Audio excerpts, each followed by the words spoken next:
Bonjour à tous et bienvenue sur Paris Turf TV.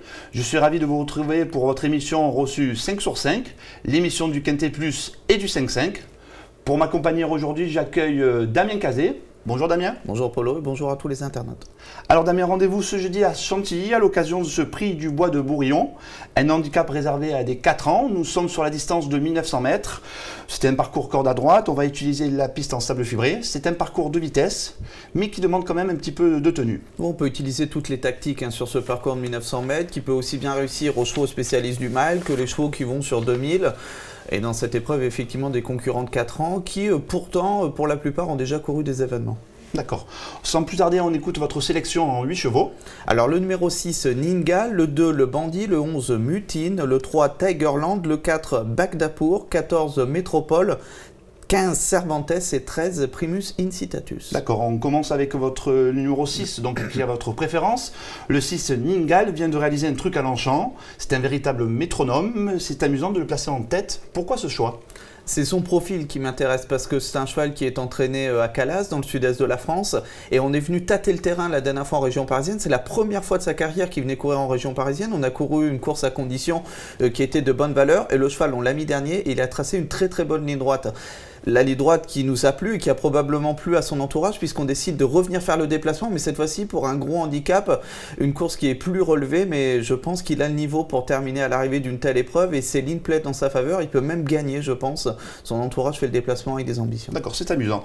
On continue avec le 2, le Bandit, il fait une petite rentrée, il a des lignes intéressantes cet hiver sur cette surface. Pour moi c'est une bonne base de l'épreuve. Là c'est déjà beaucoup plus du classique parce que le Bandit il a déjà couru 2 événements, 2 fois 3e, c'était ses 2 dernières tentatives. C'est un cheval qui tourne autour du port. Il y a une petite rentrée effectivement, mais c'est pas plus mal de courir sur sa fraîcheur pour les galopeurs. Et ce cheval-là a déjà prouvé qu'il était compétitif contre de tels chevaux. Est-ce qu'il a de la marge pour gagner étant donné qu'il est en haut de tableau? J'aurais tendance à dire non. Maintenant, s'il gagnait cette épreuve, ce serait pas un scandale. D'accord. On va de suite écouter son entraîneur Cédric Rossi. Emmanuel Rivon est allé à sa rencontre. C'est notre première info du terrain. Et là, il va se présenter, même en faisant une petite rentrée, à 800%. D'accord. Il a pris de la fraîcheur, ça lui a fait le plus grand bien. Voilà, voilà. Le sable, le fibré, il adore. Hein. Ouais, ça le dérange pas. C'est clair qu'il a fait toutes ses belles performances là-dessus. Il va gagner ce quintet dans l'année, c'est ça, probablement. Ouais. Peut-être. Et peut-être. S'il gagne pas jeudi, il gagnera le prochain coup. Il en dit peu, mais l'essentiel y est, comme il nous le dit. C'est un cheval qui vaut quintet, donc si ce n'est pas ce jeudi, ce sera pour le prochain coup. On continue avec le 11 Mutine, c'est une jument qui est en pleine forme actuellement. Elle ne cesse de progresser. Maintenant, j'ai mis un petit bémol concernant la corde 16. Alors elle avait eu un début d'année un petit peu compliqué, elle avait eu des contre-performances. L'explication c'est que Johan Gouraud a déménagé, il a changé d'établissement. Donc du coup ces chevaux il a fallu qu'ils se réacclimatent aux pistes d'entraînement, qu'ils reprennent le rythme et désormais Mutine elle est sur la bonne pente puisqu'elle reste sur 2 bonnes performances. Le numéro de corde ça m'inquiète absolument pas pour 2 raisons. Déjà c'est une attentiste donc elle va se placer en dernière position, elle a l'habitude. Même si elle avait eu le 1 ou le 2 à la corde, elle aurait de toute façon attendu dernière. Et de 2 à Chantilly c'est souvent la vague extérieure qui est la meilleure. C'est la vague dans laquelle Mutine va se situer. Est-ce qu'elle finira suffisamment vite pour gagner?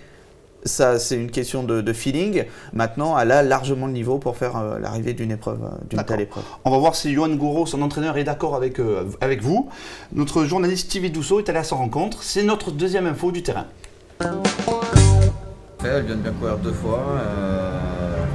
Donc la pouliche est restée en forme. Voilà.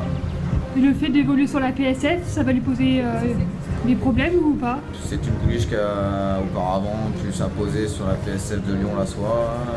Elle a très bien couru PSF à plusieurs reprises, donc non, il n'y a pas de raison, c'est pas un problème pour elle je pense. Juste qu'on a tiré le numéro 16 dans les boîtes. Bon, c'est une pouliche qu'il faut monter près de la tête, donc c'est pas très grave, mais ça fait faire quand même un effort en partant et ça peut peut-être coûter un peu, mais sinon les feux sont au vert pour elle. Ok, les feux sont ouverts, c'est parfait. Vous avez bien fait de la placer en 3e position. On poursuit notre sélection avec le numéro 3, Tigerland. Avant de vous écouter sur le sujet, on va voir ensemble une course de référence. Nous sommes le 6 mars dernier, nous sommes à Zadoville sur le PSF, un parcours similaire, 1900 mètres. Vous le voyez progresser à l'extérieur, en pleine piste. Il est cerclé, casaque rouge. Vous allez voir Tigerland qui se progresse bien. À côté, il y a le Bandit qui va terminer de belle manière, mais qui ne pourra malheureusement pas remonter. Tigerland qui fait un truc ce jour-là. On voit bien d'ailleurs dans cette épreuve que c'est vraiment la vague extérieure qui est toujours la plus intéressante. Hein. C'était dans cette vague extérieure que Tigerland et le Bandit étaient venus tout à gauche de la piste.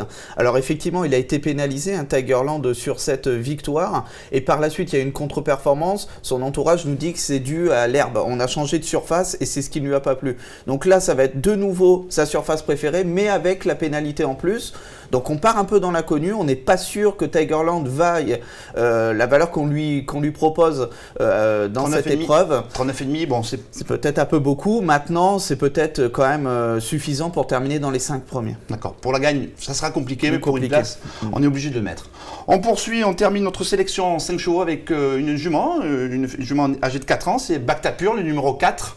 Elle vient de se voir à 2 reprises cette année et pourtant l'an passé c'était vraiment excellent. Elle a un profil assez atypique parce qu'elle a été participée à une épreuve très importante au Maroc qu'elle a remportée. Alors son entourage a décidé de la ramener en France pour participer notamment à un événement sur l'hippodrome de Longchamp et c'était pas très bon. Maintenant, moi je regarde la réussite PSF, 3 sur 5, c'est pas mal du tout. Son entourage et François Rowe sait où il va, donc évidemment le fait de revenir sur la PSF, on lui donne un ultime crédit, on va dire que c'est maintenant ou jamais.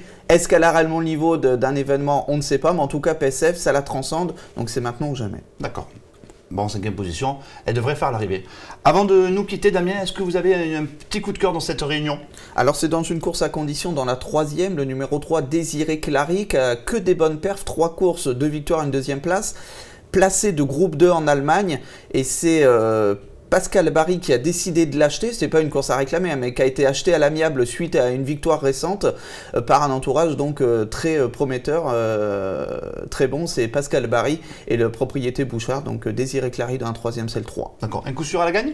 Un coup sûr à la gagne, il n'y a pas beaucoup de partants. Allez, on touche au 5-5, on poursuit avec ce coup sûr à la gagne. Normalement, on devrait passer un bon jeudi. Merci à tous de nous avoir suivis. On se retrouve très vite sur Paris Turf TV. Et d'ici là, bon jeu à tous. À bientôt, au revoir. Au revoir.